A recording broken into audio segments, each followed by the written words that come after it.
Isang modelo ng panalangin. Be blessed tuwing Webes. Ako po si Father Fiel Pareha ng Santo Rosario Parish, Magalang, Pampanga. Tara po at magkapit, pandasal na tayo.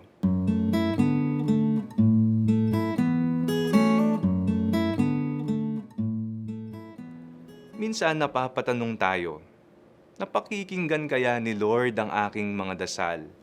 Papaano ba ang magdasal? Ano ba ang tamang paraan? Pati sa pagdarasal tayo ay naguguluhan. Sa katunayan, lahat naman ng ating sinasabi sa Kanya ay Kanyang pinakikinggan.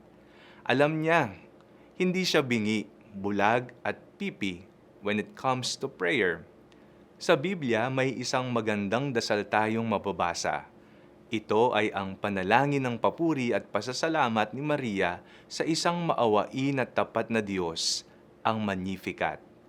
At sinabi ni Maria, "Ang puso ko'y nagpupuri sa Panginoon, at ang aking espiritu'y nagagalak sa Diyos na aking tagapagligtas, sapagkat nilingap niya kung kanyang abang alipin. Mula ngayon, ang lahat ng tao'y tatawagin akong pinagpala, dahil sa mga dakilang bagay na ginawa sa akin ng makapangyarihan. Banal ang kanyang pangalan." Ang tugon ni Maria sa awa at dakilang pagmamahal ng Panginoon sa kanya sa bayang Israel at sa susunod na henerasyon ay papuri at pasasalamat. Siya na abang lingkod, siya na kumilala sa dakilang pagpapala ng Panginoon sa mundo, ay kinalugdan ng Diyos.